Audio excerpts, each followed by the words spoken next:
Ugh. AKA Patters, my film buffers. If you can already hear, there is a level of frustration in my voice, in my tone, in my soul. And the reason for that is, and guys, welcome back. Subscribe, support, leave a comment, give me a thumbs up, leave a review. That's free support, and everybody likes free. So if you're out there, give me a good review. Go to Apple. Just go to Apple. Give me a review on Apple. Guys, I'm frustrated because we have just another movie that has spun my head. I don't know which direction to go with the discussion on this, with the initial discussion, because I feel like there is so many threads in this film. It's what makes it great. It makes it conversational. It makes it topical. And dare I say, makes it Academy Award worthy, which we get no nomination for Nicole Kidman in Babygirl. I had to bring up the list. I can't believe it. I mean, there's 3 names in their top 5 nominations I would quickly eliminate, by the way. This is a great movie. This is one of the movies. This is one of the best movies of 2024. Movies that do what this movie does to the audience, with the audience, and deserves discussion, which is exactly what we're doing here. Let's hit that intro. Let's talk. Quiet on the set. Camera speed. Sound production, take 1. Action! I was excited for this movie. I was so happy when it came available on HBO Max. I've been monitoring the price of it too for quite some time on digital, because I do everything through Amazon when it comes to my digital library. I have like 200 something movies that I purchased. For some reason, I don't think that's enough too, but by the way. But the $25, $30 price point, the $20 rental, it never sinks. So there's some movies that I feel like I have to purchase right away, to like something like The Brutalist. I should have rented Metropolis or Metropolis, the Francis Ford Coppola movie. Didn't do that. That's like unavailable. That disappeared, and you don't know where the digital availability is going to go sometimes. So you try and make intelligent decisions. But I wanted to see this movie really based on the premise. I loved the idea that Nicole Kidman was playing this like tech-powered, tech-savvy CEO of a of a company. Like you would think going into this movie that the tech side would be a little bit ambiguous, but you knew it would be a tech company. Just as a viewer. And I think the filmmakers played that part perfectly, where, we all know exactly what this company is doing. We don't need to know, but they're involved with tech.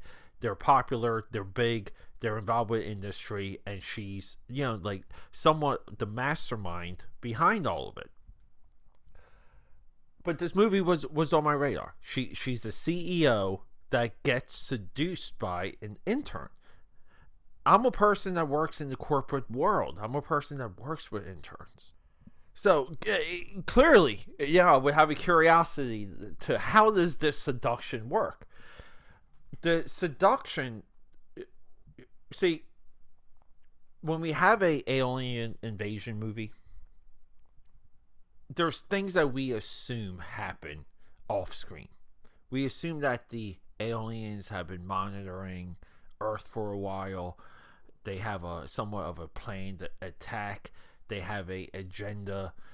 They have the element of surprise. They've scouted out Earth's defenses and know how to attack. And a lot of alien invasion movies, they never go into these details because the audience assumes. And the filmmakers and the creators know that the audience assumes said things. So, right, it's almost like everyone has like a thumbs up. So tell us the story. When we take a position with this movie, we have to assume that Nicole Kidman and our filmmaker here, and am I going to butcher another name? Our writer director Halina Reijn. This is our girl behind Bodies that we loved on this podcast. We did that for the 31 Days of Dread. Does she have like a double drop? Are both of those movies 2024? Let me just. I'm scrolling through. I'm not getting anything. Don't you hate it when? Oh, that's because you know why? Because I'm in the movies page here. Let me just see. We're all over the place. Let's go back to the top. Let's just see her filmography, because this girl is on fire.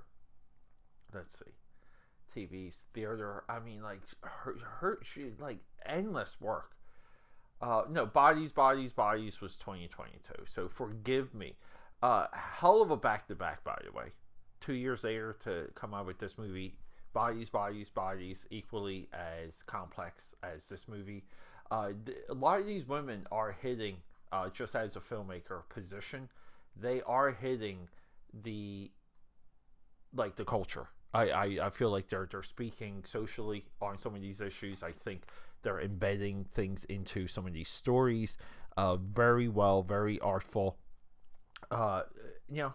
It's okay to be topical. I think it's even okay to be reactionary with some of your movies.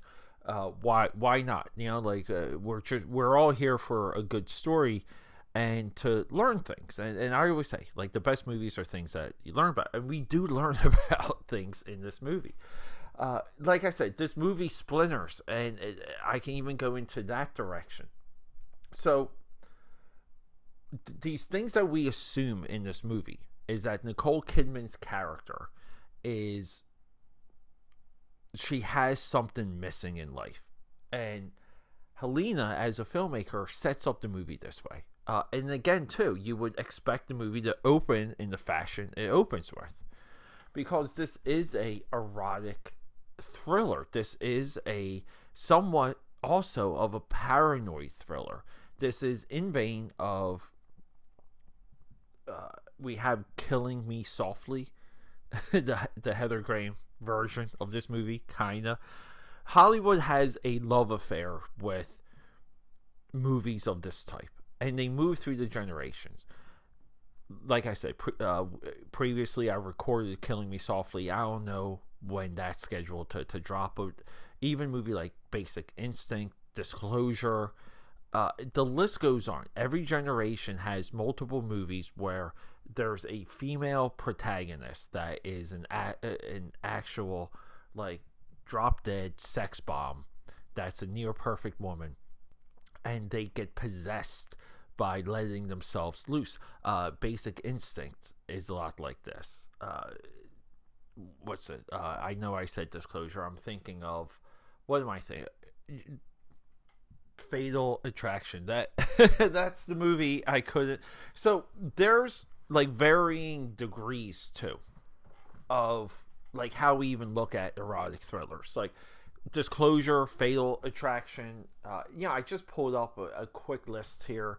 Unfaithful. We have Bound. The list goes on. Wild Things. Shattered. Even Knock Knock with Keanu Reeves. It's a long, distinguished list. And in a way, these movies objectify the actress. It really does. Because it roles like this always make me say, this is all you can do with a female role.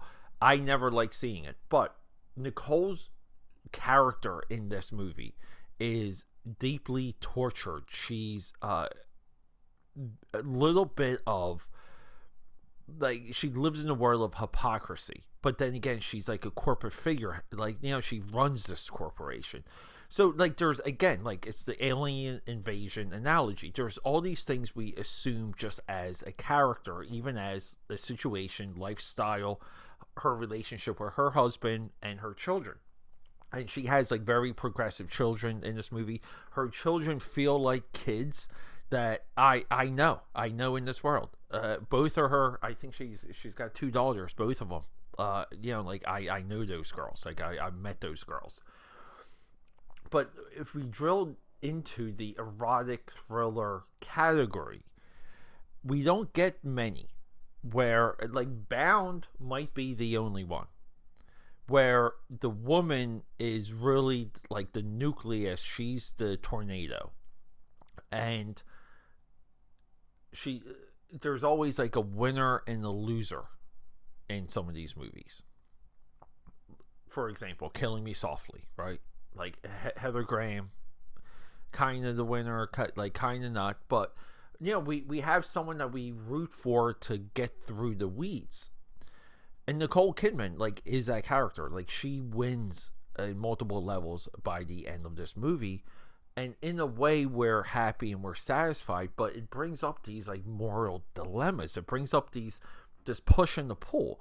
Watching this, being a man, being a dude, I'm saying, well, if they made a movie about a guy that relatively, like, cheats on his wife and she finds out and the wife forgives him, like, we would never get that movie. We would never get it. But in a way, we get movies where men are, very aggressive with their, like Tony Soprano, for example, right? Like, it's not a movie, but just as, just if we're going to go to a quick character, Tony Soprano comes to mind, where he, like, bangs everything that moves and still has a wife, and we look at him differently, right? Like, we don't look at him as a cheater.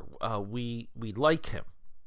So there's a little, like, we're dealing with things, and I'm talking like a progressive here. We're dealing with concepts of what they like to call social norms. This movie exposes all of that, and I think it does it in such a bright, original, new way. Her seducer, this intern, I love that he's a little bit off. He's not likable. He's not insanely hot. He's just this force of nature in her life. And there's, I forget, what is it Breathless? There is a Richard Gere movie. Is it Unfaithful? We have Unfaithful here. Let me click on it. It might be Unfaithful. Where, yeah, it's Unfaithful. Though this movie, Diane Lane in Unfaithful, I will always reference this. Richard Gere's her husband, Olivia Martinez, who was nothing but a hot boy during this movie, 2002. Unfaithful has a scene where Diane Lane, she's literally walking down the street, and we just had one of these days in Philly where it's so windy you cannot walk, and she literally gets blown into the doorstep and into this guy's life, this guy that she starts sleeping with.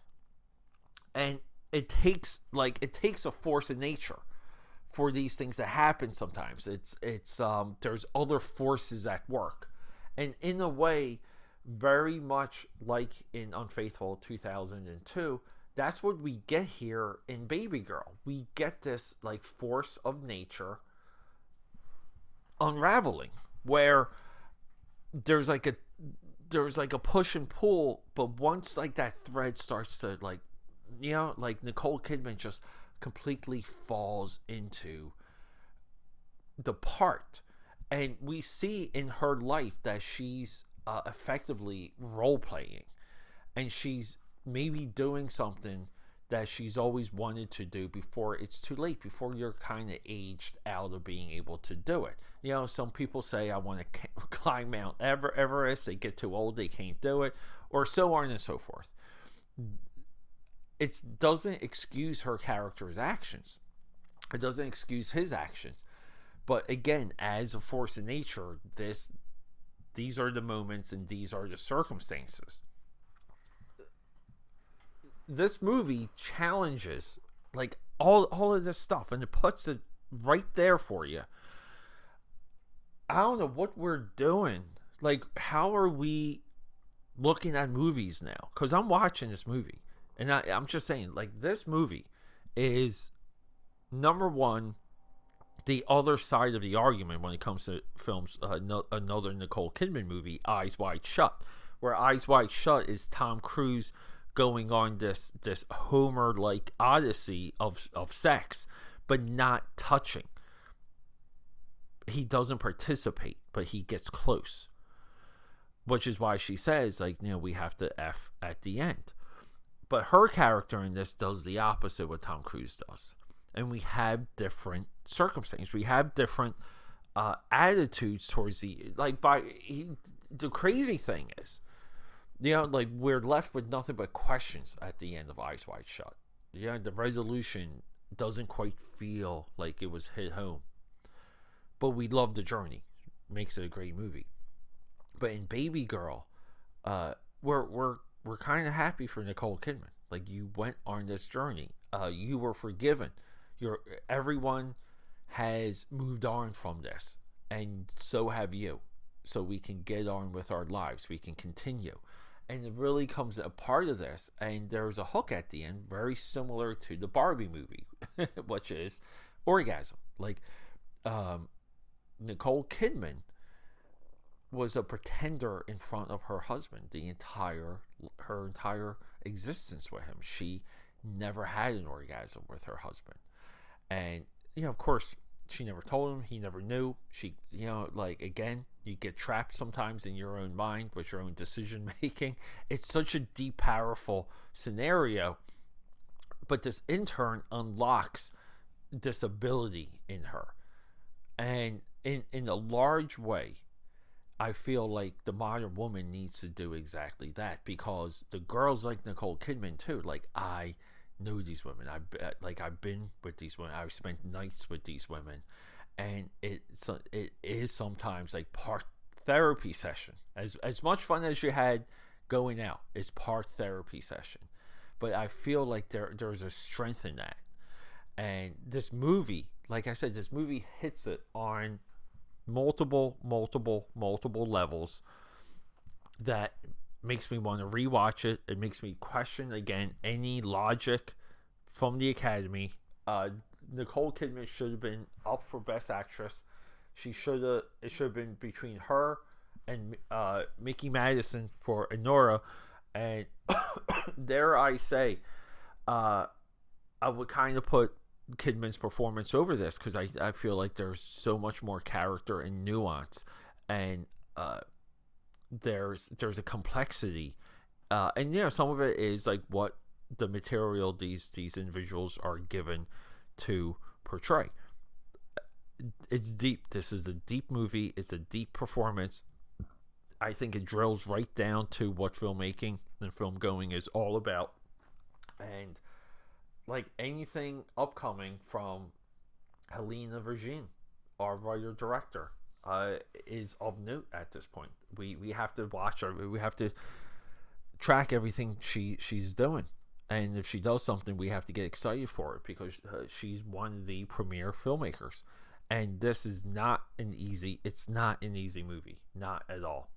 All right, AKAPADers. I love you guys. I really do. This movie also takes place around Christmas. You do want to say it could be a swerve.